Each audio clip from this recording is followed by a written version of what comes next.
This is 93 Million with Doug Andrew. Welcome to 93 Million with Doug Andrew, where we talk about how to optimize your assets, minimize taxes, and empower the three dimensions of your authentic wealth. My name is Greg Dukowitz, your host and IUL specialist. And in today's show, we're doing a deep dive into all things 401k. And we're joined by New York Times bestselling author and the author of the L.A.S.E.R Fund and great lover of acronyms, Doug Andrew. You got it. Good to be here. Good to have you, Doug. The master of Max Funded IUL, co-author of the L.A.S.E.R Fund, and someone who loves creating software tools, Amron Andrew. Ooh, thank you. Excited to be here. Thank you. And one of our guest hosts for today, filling in for someone we won't directly name, the president of L.A.S.E.R Financial, a true gentleman and a scholar, and a man who's never had a bad hair day, Brandon Johnson. Never. What? And an improvement from Aaron. Yeah, man. I was going to say, like, what happened to your hair, Aaron? You said you were going to mention him. Hey, sorry. Hey, I can't control I don't have everything. to, there's easily no more argument. I can't And he control goes by who's the better A.A. Ron, by the way. Yeah. And our other featured host for today, one of the top IUL specialists at L.A.S.E.R Financial, a true entrepreneur and a man with no shortage of opinions, Scott Reynolds. Could we maybe turn down the lights and get a reflection from over on that side of the From room? the brightness over here in this area. Need to get a hat Your on. smile. Just coming Your from smile, something Brandon. over here in that area. Okay. All right. Some great topics. I'm really excited for this. We're doing a deep dive into the 401k. So our first segment, the 401k, not all it's cracked up to be. Wow. What I did there with the K. All right. According to Forbes.com, you may want to rethink your 401k. Why? Research from Brightscope and the Investment Company Institute found that in 2021, the average 401k plan cost was 0.81% of assets. That's nearly the cost of the average private money manager. What's more, hidden fees can dramatically up that to boot. According to the article, if you do research on hidden 401k fees, you will likely be flabbergasted by what you find. In fact, according to the law firm Robinson Bradshaw, as of 2023, the number of excessive fee lawsuits filed against 401k plan fiduciaries skyrocketed in 2020 and has remained unusually high ever since. PSCA reports that 1/3 of large plans have been sued since 2016, and more than half of plans with more than $1 billion in assets have faced litigation. Wow.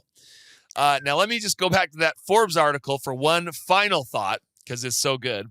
It says, to add insult to injury, depending on your tax bracket, almost 25%.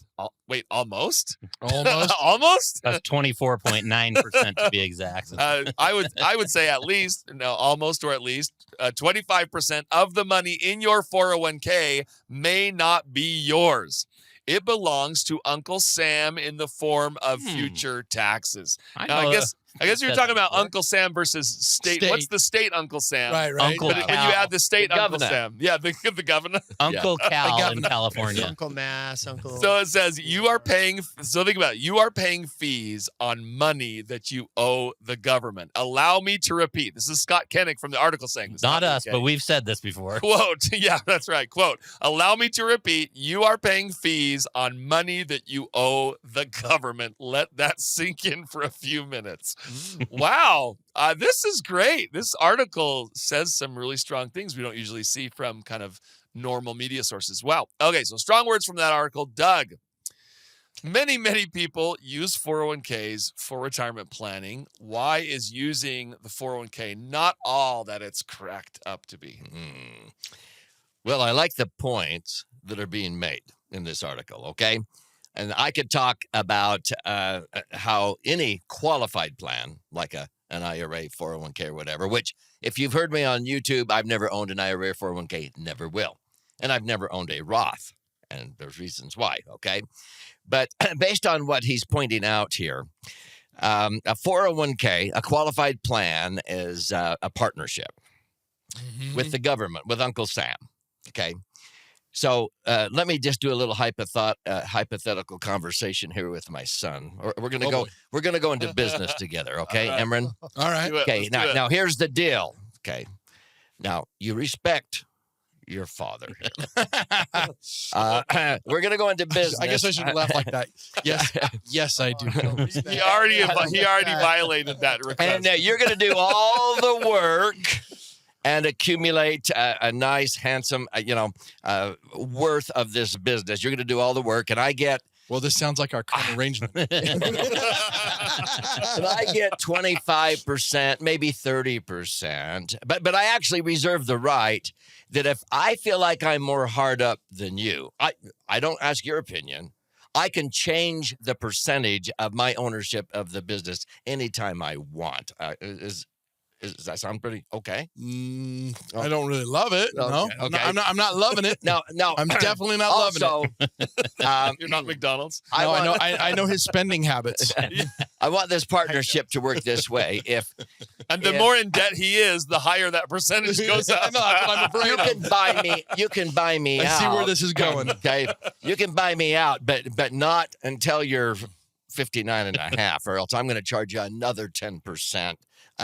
Piece of the action, okay, but by the time you're 72 or so, you better start giving me my portion, or else I'm going to penalize you as much as 50%, okay? And I can change the percentage anytime I want. Would you shake on that? That's one heck of a prenup. that is not good. The thing is, I don't think you're bringing anything to the table. So why in the world would I be signing that thing? What are you putting into this in front of an audience one day, and somebody wasn't connecting the dots. I feel like I'm in front of Shark Tank, and I'm like, what in the heck? This is not. You are not even a shark. You're not even like somebody. Like this is not something. Yeah. Who's taking all the risk? Yeah, this guy in the audience didn't connect the dots, and he's like, "What are you talking about? That's the stupidest proposal I've ever heard of." And I said, "I just described a 401k to you. Do you own one? Oh, Are you in partnership with Uncle Sam?" That's probably the biggest problem because, the advisors are charging you fees on Uncle Sam's portion, but it's not all your money. I don't care. You accumulate $1 million. And if you did pull that out all in a lump sum, you're going to be taxed big time. But maybe only 30% of that ends up being your money. So most people who are savers are not in lower tax brackets when they retire and so forth. Yeah. So there's a lot of other reasons, but it's the best savings bond the government ever came up with for themselves. They're using you to accumulate money for their future, and they count on it so much. They actually know how many people are retiring and have to start taking RMDs, and they plan their budget around the $28 to $38 trillion that's trapped in IRAs and 401ks. Yeah. They're planning on that revenue. Yeah, so calculated. Okay, Emran, what are your thoughts on that little proposal that your father just gave? Your father's asking you, do you want to buy a 401k? That's really what that was. I mean, it's just the trap that it sets. I mean, you see that. It brings it how the trap that it is. Yeah. And yet most Americans just simply don't know what they don't know. And so they blindly move forward with it. It does not provide any kind of flexibility. It does not provide predictability. I mean, you saw some of the things that Doug talked about there. I mean, in the time of life when you're no longer working, when you need the money the most, is when you need to improve or increase your predictability on that money. Yeah. And these things don't have it. I mean, you can't predict what your partner is going to take out. And again, his appetite's only getting bigger, so I don't anticipate going into my favor. I don't see that happening. Right. It's going to be in my favor. And then even the market volatility. We've talked about sequence of returns over and over and over on this podcast. And you can't predict the losses. You can't predict the taxes. So no wonder the number one fear amongst retirees, not just just retirees in period, is the fear of running out of money. Yeah. Because innately we know, I mean, you may not have sat down and run the math like we have, but you innately know like something's not right here. I know something, that the rug can be pulled out from underneath me any moment. And you should be worried about that because you see the writing on the wall. Yeah, but the cheese of that of that pre-tax contribution, right? Where you can, it comes off of it's pre-tax dollars that go in. That's the bait, right? Yeah. To get you into the trap. Well, and the funny thing is, a lot of people don't even know that pre-tax, post-tax. They don't even know. I can't tell you how many times I've taught a seminar and the audience is like, "Wait a minute, I got to pay taxes? Right. I got to pay taxes on my 401k?" Yeah, they don't even realize it. They don't even realize. They think that's all their money because their name is the only name that appears on the statement. Yeah. The government's name doesn't appear on the statement, but they are absolutely have ownership in that money. Scott, did that fee number surprise you? I mean, that's kind of like when we talk about asset management, a fee is okay, average 1%. Like just for 401ks. Yeah, no, I think we've kind of typical all fees. thought that at least that much. And then you take into account all the other fees that are hidden there. Yeah. I love to ask people, well, how much do you think you're paying on your 401k or IRA right now? Yeah. And inevitably, it's always way, way, way, way less than what they're actually paying. Yeah. Most people don't realize don't realize it. Oh man, I had one guy who was socking away. I mean, he's been socking away money into a 401k forever, and he's got like over 400 grand in it. And he's like, "Yeah, dude, look at this. I mean, look at this. I've got over $400,000 in this account." I'm like, "Okay, well, how much have you been contributing?" We go back, we backdoor into it. He'd been contributing, and his contributions equaled almost 400,000. Wow. I mean, we're talking almost 30 years into this 401k, and little to no growth. Little to no growth. Yeah. You talked about predictability, that there's no predictability there, but there is predictability for the government. Yeah. They're already spending that money that's sitting in those 401ks that they know is earmarked for them down the road. Yeah. And so it's earmarked already. Yeah, and listen, we're not like by any means like experts on 401ks, but what I do know is that the options that they have to choose from are very limited inside those plans. They're That's a often good point. outdated Yes. and poorly like diversified. And so if you're paying that management fee, you should be getting something comparable to what a traditional like brokerage, if you're paying 1%, Right. you should have access to better investment choices or stocks. You don't have access to that. They're usually pretty watered down, very limited. And you brought up something about like control or opportunities. And so I think about a lot of our clients, they like having like side hustles, right? They want to buy real estate on the side. You don't just go to your 401k. They want to seize opportunities. Yeah. If you're pre 59 and a half and you're wanting to tap into that to buy other investments to create more passive income or retirement opportunities, You can't. it's just a bad place to do it because you're going to get a 10% penalty and pay the income tax on it pre 59 and a half. That's even if the administrator allows you to. Yeah. Right. Most of these administrators put golden handcuffs on the employees. Yes. Oh, It's yeah. not. It's not a golden handcuff for the employee to stay in the company. It's the plan administrator creating a golden handcuff that you cannot even touch this Because money. they don't want you to transfer it to an IRA when you leave, when Because you retire, when you it's turn 59 and a half. lazy, easy money for them to make money off of. They're just being super lazy on If it. it really was a great thing, they wouldn't put a 10% penalty on the front end of it. Right. But they're putting a 10% penalty, so you leave it, leave your money and there. it grows, and it's bigger taxes down the road. And when it was first established and created, it was never meant to be a standalone retirement plan. It's not meant to be. Well, that's a good segue into our next segment. Thank you, Brandon Johnson. That's what I'm here for. All right. Well, coming up later, what's the danger when you leave a 401k to your beneficiaries? Not good. Yeah, don't do it. All right. But first, just a reminder that if you enjoy this content and you want to see more of it, please like and subscribe and ask us a question or a comment. All right. The surprising truth about 401ks. This is our 401k deep dive continued.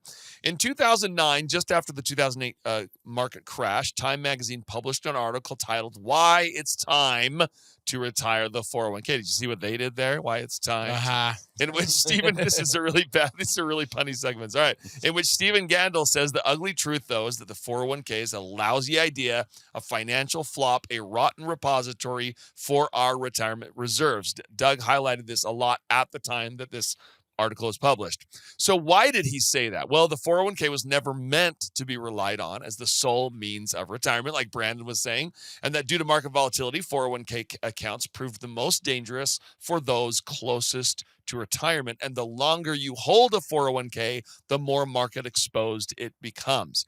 But what about the incredible tax savings of the 401k? Getting that amazing pre-tax contribution during the earnings years so you can save taxes in retirement, right? Yep. Well, that may be a lie as well. According to the U.S. Bank, According to U.S. Bank, many people assume that their tax rate in retirement will be lower than its pre-retirement.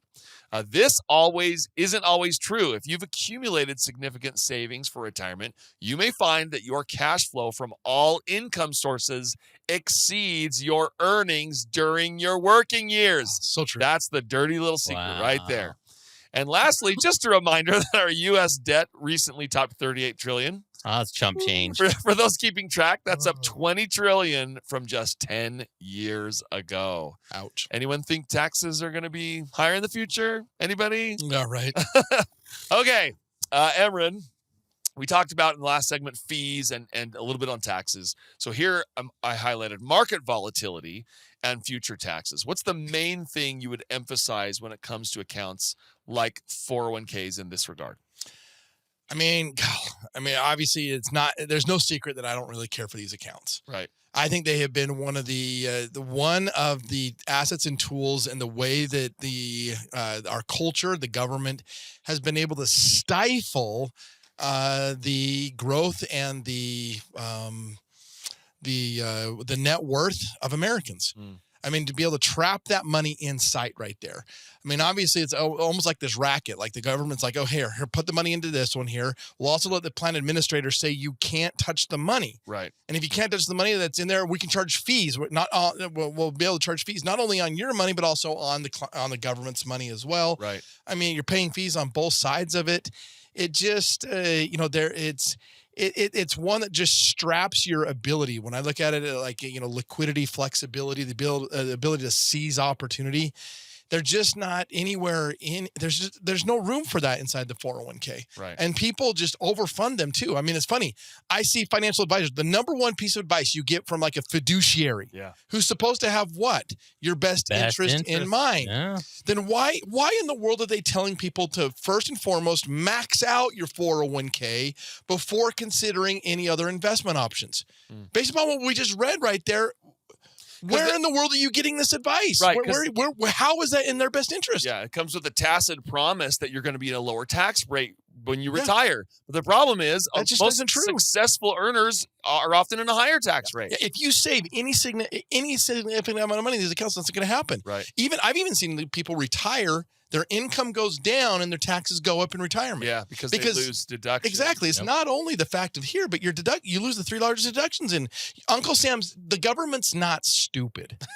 Well, I mean, when it comes to taxes, when it comes to taking our money, they're not stupid. Okay. Right? There are other things they're stupid at, but when it comes to taking away Americans' money, they are not stupid. Well, let's not forget that the fiduciary license or the rule comes from who? Yeah. Who determines what the is government, in your best interest? right? The government determines what's Who's in going your to be best the interest. benefactor of all this money tax-wise? So. Yeah. Which, by the way, not only is the government counting on that tax revenue when you retire, but in 2012, yes, this is huge. Everybody listen the close. Consumer Finance Protection Bureau, started to get lined up that fiduciaries, if you're a fiduciary, the fiduciary standard, looking out for their best interest, is that the next market crash, they want to require that fiduciaries diversify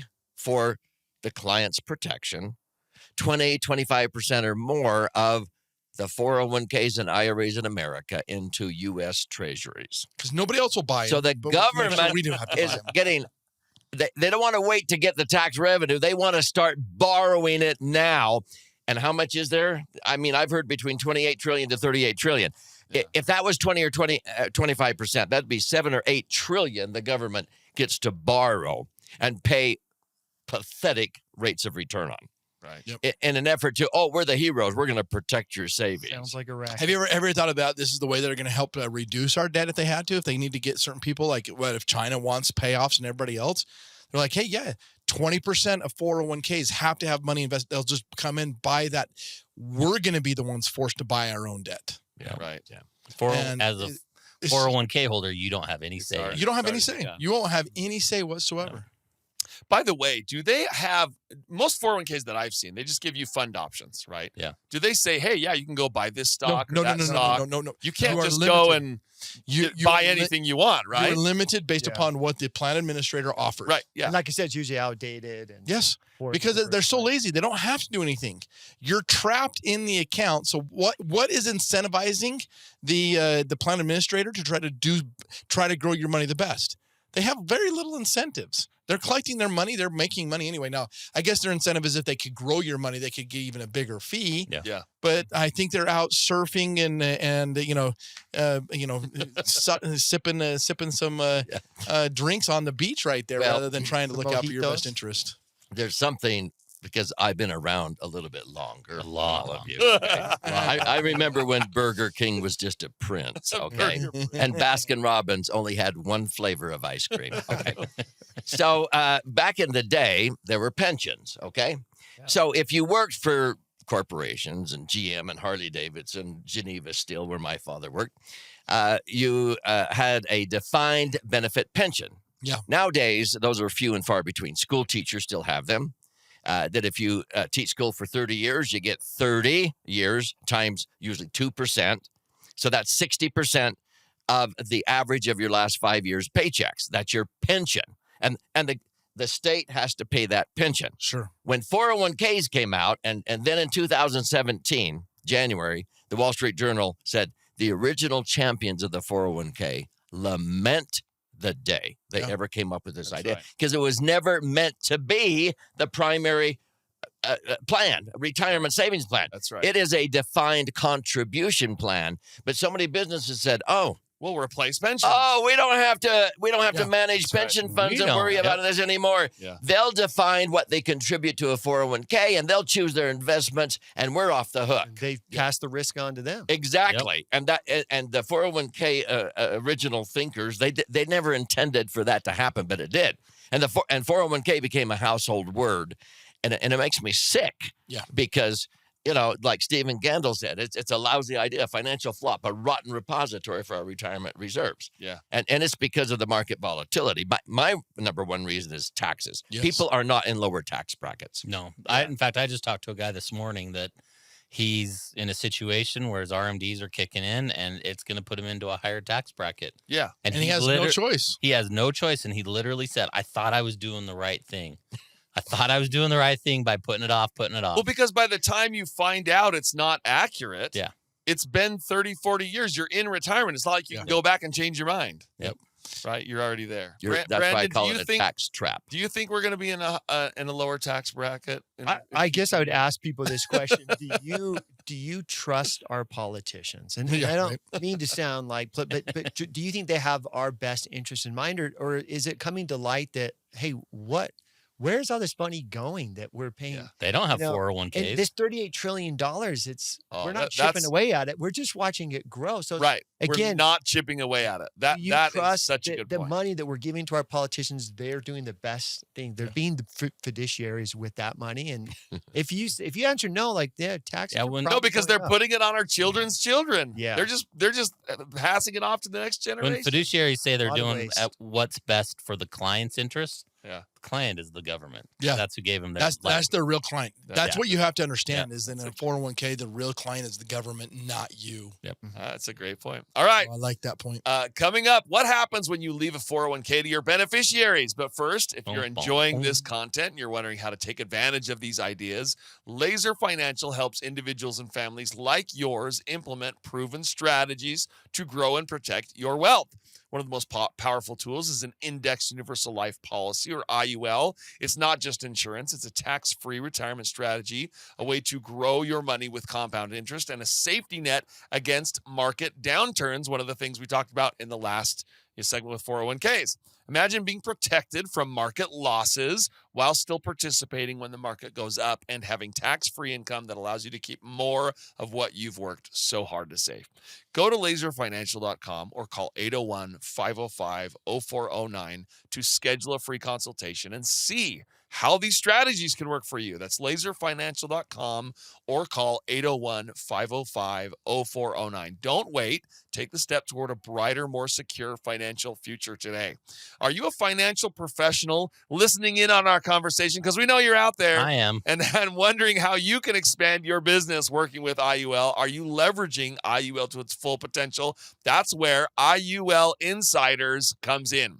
In the upcoming weeks, they're hosting the IUL Challenge. It's a free 3-day event designed specifically for financial professionals to help you build a thriving, scalable business that sets you apart from the competition. You'll learn proven strategies to market, design, and sell properly structured policies that deliver incredible results for your clients and for your bottom line.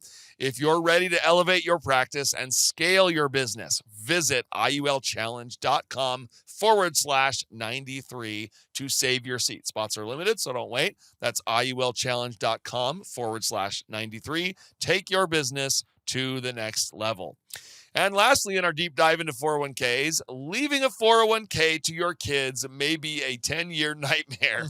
According to bankrate.com, if you leave your 401k to your kids or non-spouse beneficiaries, they'll have 3 choices, if you want to call them that, on how to take the money.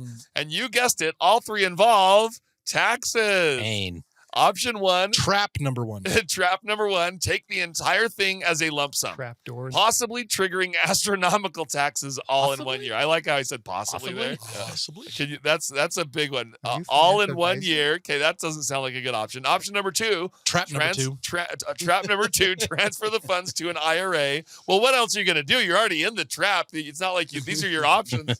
You know what I mean? Yep. It's not like you have another choice. Transfer the funds to an IRA where the government will force your children to take the money out over 10 years, again, triggering tax on your beneficiaries. It must be really good if they're going to force you to take it out. Over 10 years. Exactly. They want their tax, right? Yep. They want it out and over, like Doug says, over when you die so they can tax you again when you do die, right? Yeah.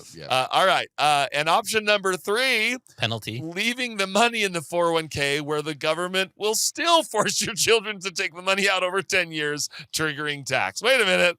I didn't see any good options in there.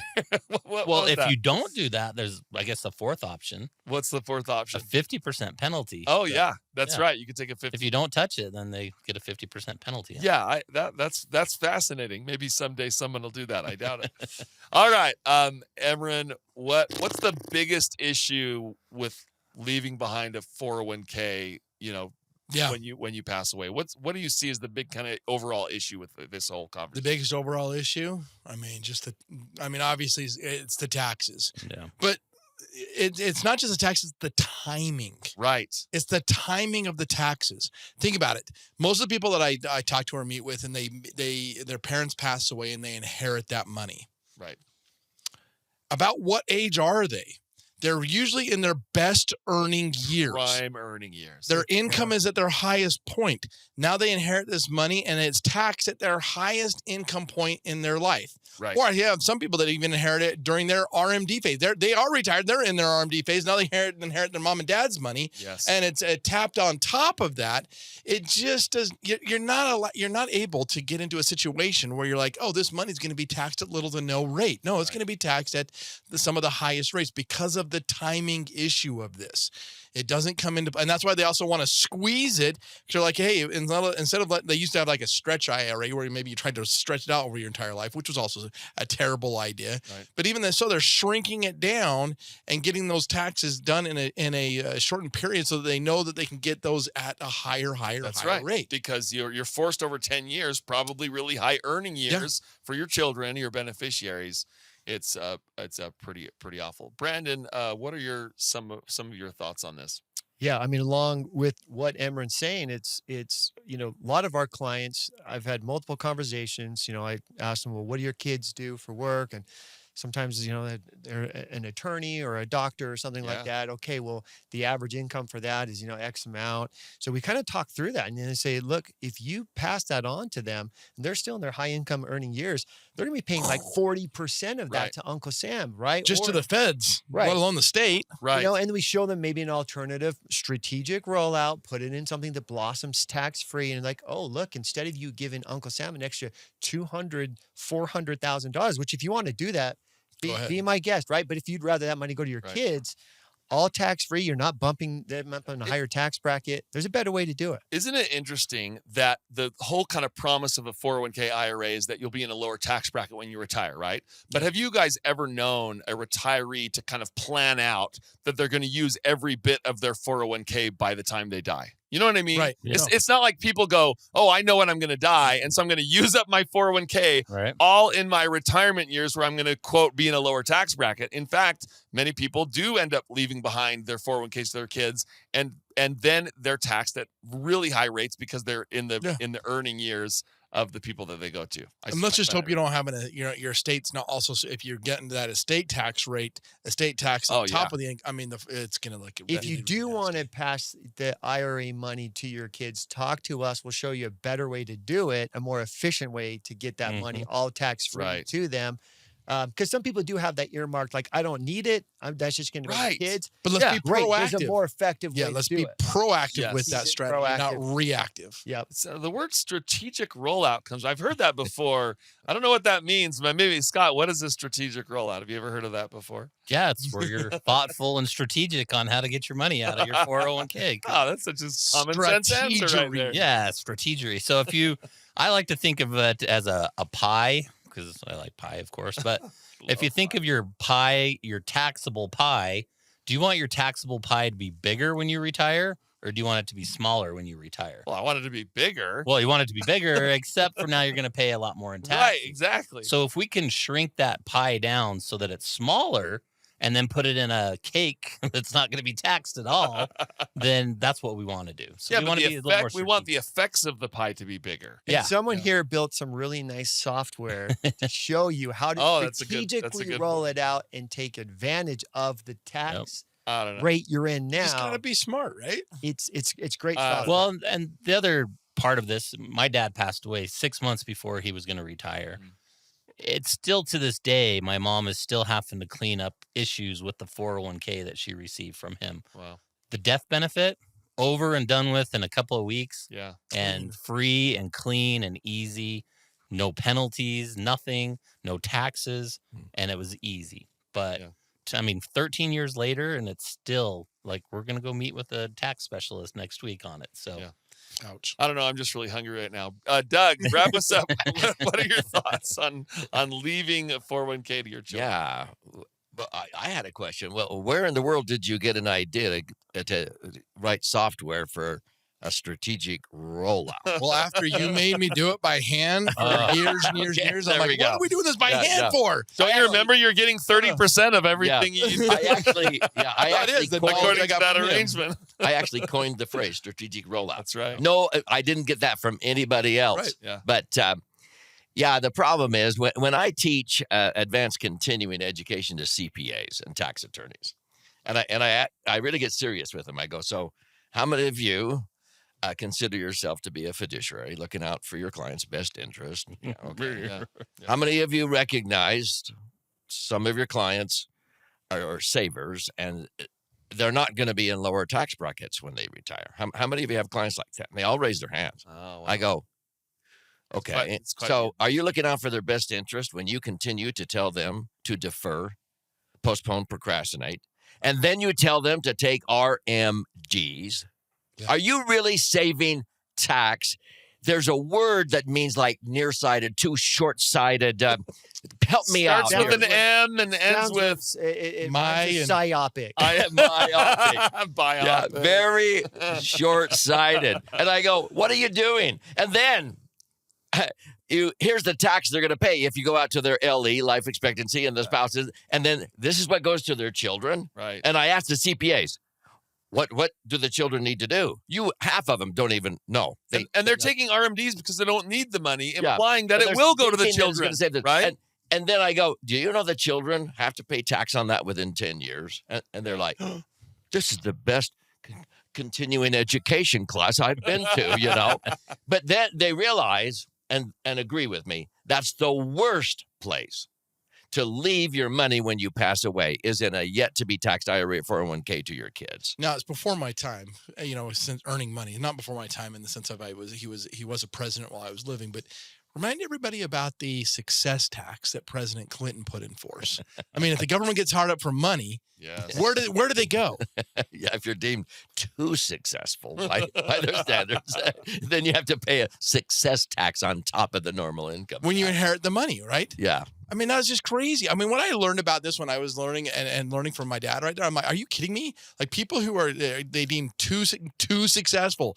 Well, what's too successful? Such a strange thing. Let's incentivize you to not be successful so that you don't have a success. I mean, you literally had a client in California that met with it. Ended up, if she were to die and the success tax was in place right there, she ended up having to pay. Her 3 kids would have to pay more than 100% in taxes. Yeah, it was ridiculous, absolutely ridiculous. Wow. But so, one final thought. I'm just wondering, Emran, you're one of our 6 children. No, I am the. One of the 6. I am the child. The other ones are there too. I'll disagree on that. What if I leave you? What if I bequeath? Do you know what bequeath? Yes. Okay. What if I wait? What is it, Brandon? It's opposite of myopic. If I bequeath you 100% of what both your mother and I have accumulated in IRAs and 401ks, we'll let you have 100% of that, and your siblings can divide up the other assets. Would you take that offer? I'll take it. I'll give you a hint. It's 0. I'll take that offer. 0. In fact, I've often said, if any of my kids have a 401k, I'll shoot them. Come on, you know better. Imagine my horror as a new son-in-law at a company I worked with, and they're going to start offering me a 401k. I go and talk to Doug. Hey, they're going to start offering a 401k. What should I do? Well, I'm still getting that lecture. How many years later? 28 years later. So, oh, good stuff. All right. Well, that's all the time we have for today. Hope you enjoyed this deep dive into 401ks. Thanks for joining us, and we will see you next time on 93 Million. See you.